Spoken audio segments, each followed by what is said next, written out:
وَلْتَكُن مِّنكُمْ أُمَّةٌ يَدْعُونَ إِلَى الْخَيْرِ وَيَأْمُرُونَ بِالْمَعْرُوفِ وَيَنْهَوْنَ عَنِ الْمُنكَرِ وَأُولَئِكَ هُمُ الْمُفْلِحُونَ۔ السلام علیکم ورحمۃ اللہ وبرکاتہ۔ الحمدللہ وکفی وسلام علی عبادہ الذین اصطفیٰ، اما بعد، فاعوذ باللہ من الشیطان الرجیم، بسم اللہ الرحمن الرحیم۔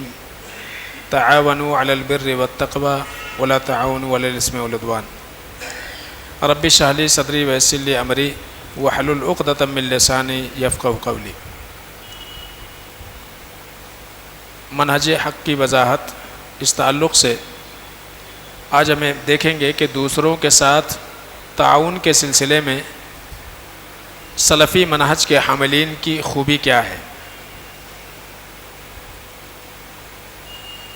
تو ہم یہ دیکھتے ہیں کہ دوسروں کے ساتھ تعاون کے معاملے میں سلفی منہج کے اندر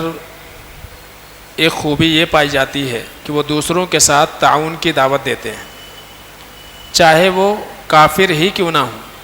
بشرطے کہ اس میں اسلام اور مسلمانوں کی مصالحت ہو یا مصلحت ہو۔ معنی یہ ہے کہ اگر اسلام کمزور ہو، مسلمان کمزور ہوں، تو ایسے حالت میں اگر غیر مسلموں سے مدد لی جائے تاکہ اسلام اور مسلمانوں کو تقویت پہنچے تو اس میں کوئی حرج نہیں ہے۔ اللہ کے نبی جناب محمد مصطفیٰ صلی اللہ علیہ وسلم کی زندگی ہمارے لیے اسوہ ہے، نمونہ ہے۔ حضرت عبد الرحمن بن عوف رضی اللہ تعالیٰ عنہ کہتے ہیں کہ رسول اکرم صلی اللہ علیہ وسلم نے فرمایا، شہدت وانا غلام مع امومتی حلف المطیبین فما احب ان لی حمر النعم وانی انکثہ۔ اللہ کے رسول صلی اللہ علیہ وسلم کہتے ہیں کہ میں جب چھوٹا تھا اس وقت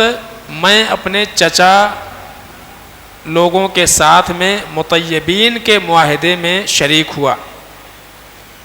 کہتے ہیں کہ مجھے بالکل پسند نہیں ہے کہ سرخ اونٹ بھی ملیں تو میں اس معاہدے کو توڑ دوں۔ یہ اللہ کے نبی جناب محمد مصطفیٰ صلی اللہ علیہ وسلم بیان کرتے ہیں۔ مطیبین کا معاہدہ کیا ہے؟ ہوا یہ تھا کہ اللہ کے نبی صلی اللہ علیہ وسلم کی نبوت سے پہلے قریش کے کچھ لوگ اکٹھا ہوئے اور انہوں نے آپس میں یہ طے کیا کہ ہم مظلوم کی مدد کریں گے،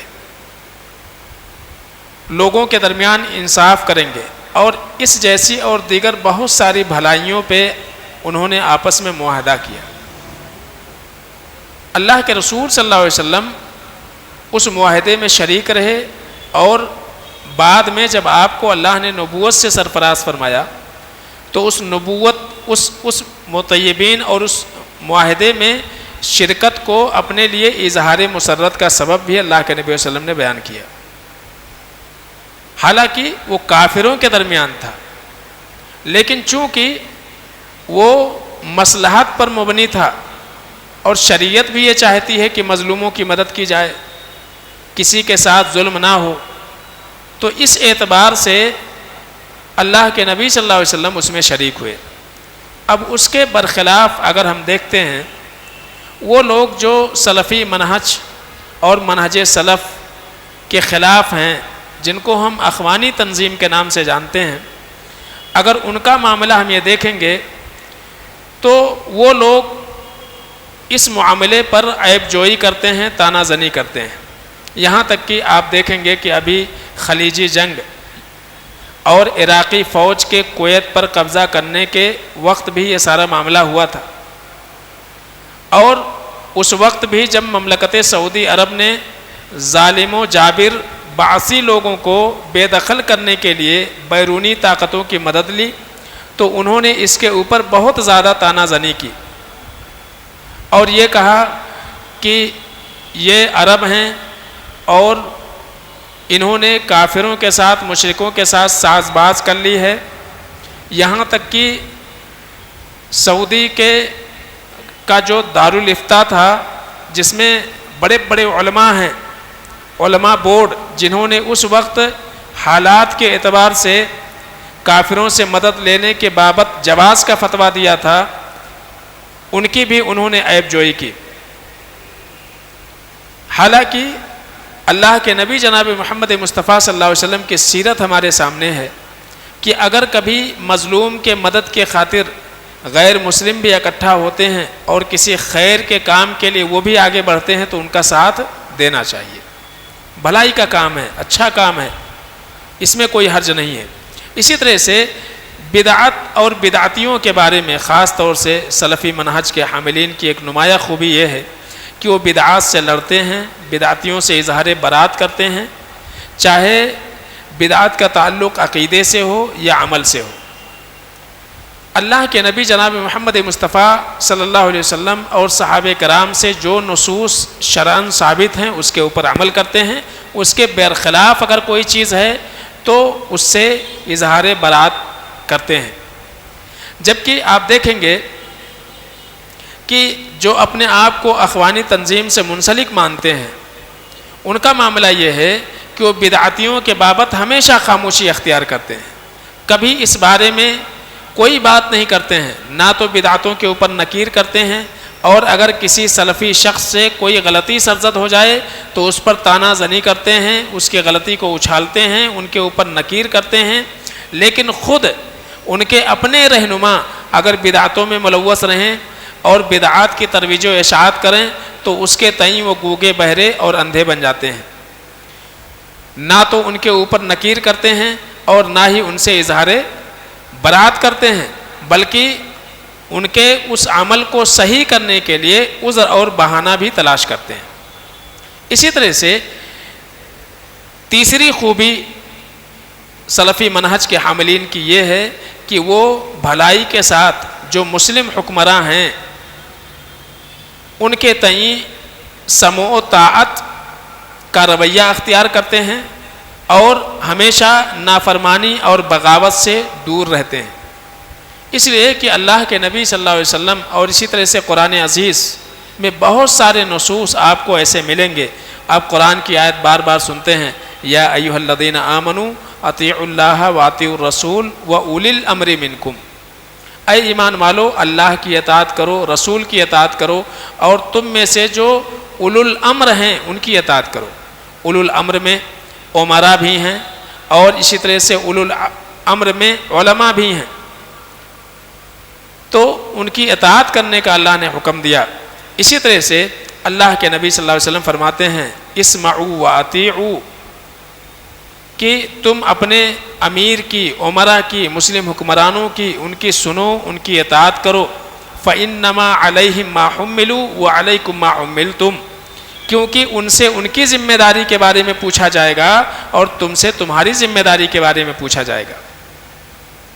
یہاں تک کہ اللہ کے نبی صلی اللہ علیہ وسلم نے بھی فرمایا علی المرء المسلم السمع والطاعۃ فیما احب وکرہ الا ان یؤمر بمعصیۃ، اللہ کے نبی صلی اللہ علیہ وسلم فرماتے ہیں مسلمانوں پر واجب ہے کہ پسندیدہ ناپسندیدہ تمام امور میں حکمرانوں کی باتیں سنیں، ان کا کہا مانیں، سوائے اس کے کہ وہ اللہ رب العالمین کی نافرمانی کا حکم دیں۔ اگر کبھی امراء، حکام یا اللہ رب العالمین کی نافرمانی کی طرف لے کے جائیں تو ایسے وقت میں ان کی اطاعت نہیں ہے۔ یہاں تک کہ اللہ کے نبی صلی اللہ علیہ وسلم نے فرمایا اعطوہم حقہم فإن اللہ سائلہم عما استرعاہم، اللہ کے نبی نے فرمایا کہ حکمرانوں کو ان کا حق دو، کیونکہ اللہ تعالیٰ ان سے ان کی ذمہ داریوں کے بارے میں پوچھنے والا ہے۔ اللہ تعالیٰ تم سے ان کے بارے میں تم سے پوچھنے والا نہیں ہے۔ جبکہ آپ دیکھیں گے کہ دہشت گرد اخوانی فرقہ اس باب میں سخت گمراہی کا شکار ہے، اور اس تعلق سے آپ دیکھیں گے کہ شروع سے خاص طور سے حدیث کے اندر آپ یہ دیکھیں گے کہ ذوالخویسرہ نامی شخص غزوہ حنین کا موقع ہے، اللہ کے نبی صلی اللہ علیہ وسلم مال غنیمت تقسیم کر رہے ہیں، اس وقت اس نے کہا تھا اعدل یا محمد فإنک لم تعدل، اللہ کے رسول صلی اللہ علیہ وسلم مال غنیمت تقسیم کرتے ہیں، آپ سے بہترین تقسیم کرنے والا کون ہو سکتا ہے؟ لیکن اس نے کہا کہ اے محمد آپ انصاف سے کام لیجئے، آپ انصاف سے کام نہیں لے رہے ہیں۔ تو مسئلہ یہ ہے کہ مال اور اس کے تقسیم کے مسئلے کو محمد رسول اللہ صلی اللہ علیہ وسلم کی امانت و دیانت میں تانا زنی کا اس نے ذریعہ بنایا، اور اپنے اعتبار سے اس نے یہ سوچا کہ وہ لوگوں کی اصلاح کی کوشش کر رہا ہے۔ اللہ کے نبی صلی اللہ علیہ وسلم نے اس موقع پر ایک ہی جملہ کہا، آپ نے کہا ویلک، تیری بربادی ہو، ومن یعدل بعدی اذا لم اعدل، کہا کہ اگر میں انصاف نہیں کروں گا تو میرے بعد کون ہے جو انصاف کرے گا۔ اور اس کے بعد اللہ کے نبی صلی اللہ علیہ وسلم نے فرمایا انہو یخرج من زئزئی ھذا الرجل قوم تحقرون صلاتکم مع صلاتہم وصیامکم مع صیامہم وعملکم مع عملہم یقرؤون القرآن لا یجاوز حناجرہم یمرقون من الدین کما یمرق السہم من الرمیہ۔ اللہ کے نبی صلی اللہ علیہ وسلم نے فرمایا کہ اس کی نسل سے یقیناً ایسے لوگ پیدا ہوں گے جن کی نماز کے بالمقابل تم اپنی نماز کو ان کے روزوں کے مقابلے میں اپنے روزے کو، ان کے اعمال کے مطابق اپنے عمل کو کم محسوس کرو گے، لیکن ان کی حالت ایسی ہوگی کہ قرآن تو پڑھیں گے لیکن قرآن ان کے گلے سے نیچے نہیں اترے گا، اور وہ دین سے ایسے ہی نکل جائیں گے کہ جیسے کہ تیر شکار کے بدن کو چیرتے ہوئے پار ہو جاتا ہے۔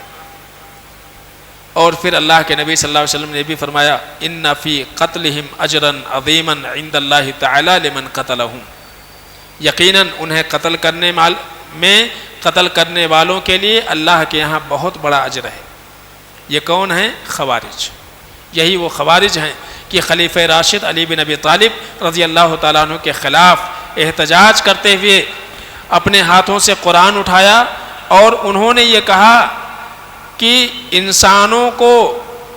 انہوں نے فیصل بنا دیا ہے، حالانکہ قرآن میں یہ کہا گیا ہے کہ جو ہے فیصلے کا حق اللہ کو ہے۔ تو انہوں نے ایسا کیوں کیا کہ لوگوں کو، حضرت ابو موسیٰ اشعری رضی اللہ تعالیٰ عنہ، ان کو فیصل بنا دیا گیا تھا، اور کہا کہ قرآن کو حکم بنانے کا مطالبہ وہ لوگ کر رہے تھے کہ قرآن کو حکم بناؤ۔ اب قرآن ہے، کتاب ہے، ایک مصحف ہے، آپ اس سے کوئی بات پوچھیں گے تو قرآن تھوڑی بول کے بتائے گا، ظاہر سی بات ہے قرآن کو پڑھ کر کے اور پھر فیصلہ کیا جائے گا، تو پڑھنے والا کون ہوگا؟ انسان ہی ہوگا۔ یہاں تک کہ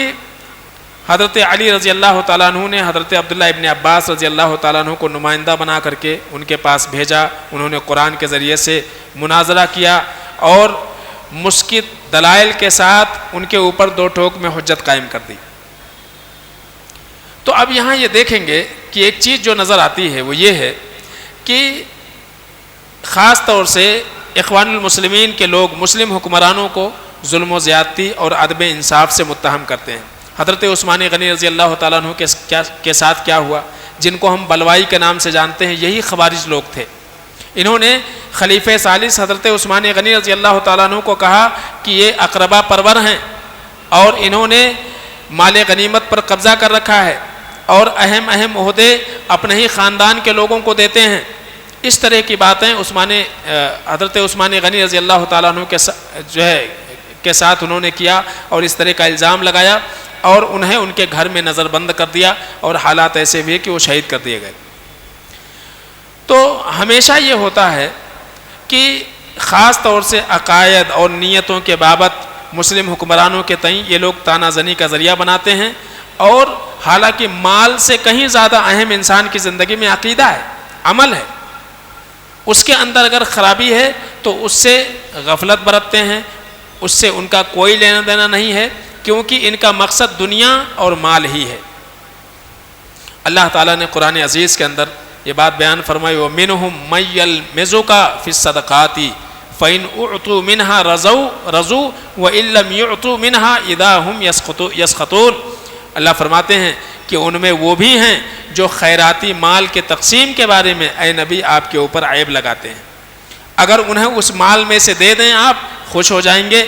اور اگر انہیں نہیں ملا تو فوراً بگڑ کھڑے ہوتے ہیں، بگڑ جاتے ہیں۔ تو پتہ یہ چلا کہ مسئلہ دین میں ان کے احکام کا تو وہ محض ایک ذریعہ اور مہرہ ہے جس کے ذریعے سے وہ عوام الناس اور نوجوانوں کے جذبات سے کھیلتے ہیں، ورنہ جو ہے اللہ رب العالمین حفاظت فرمائے کہ خاص طور سے بعض اسلامی ممالک میں ایسے لوگ جو اخوان المسلمین سے متاثر ہیں اور اس فرقے سے جڑے ہوئے ہیں،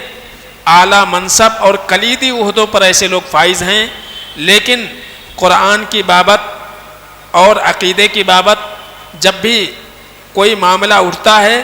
تو پھر ان کے سر پر جوں بھی نہیں ریگتی ہے، بلکہ خود اسلامی حکمراں جہاں اسلامی حکومت قائم ہے، اسلامی نظام قائم ہے، اس کے اوپر تو اعتراض کیا جاتا ہے، لیکن جہاں بے دینی ہے، لا دینی ہے، کوئی دینی نظام نہیں ہے، وہاں یہ لوگ جہاں یہ کر سکتے ہیں کہ اسلامی نظام نافذ کر سکیں، اسلام کو آگے بڑھا سکیں، وہاں وہ نہیں کرتے ہیں، لیکن جہاں واقعی دین قائم ہے ان کے ساتھ وہ تانا زنی کا معاملہ کرتے ہیں، ان کے اوپر تہمت لگاتے ہیں، عیب لگاتے ہیں۔ تو ایسی کئی چیزیں آپ کو دیکھنے میں آئیں گی کہ ایک تو سلف کا منہج ہے، صحابہ اور تابعین کا منہج ہے، اور دوسری طرف یہ فرقہ جو خوارج ہی سے چلا آ رہا ہے، اخوان المسلمین یہ فرقہ ہے،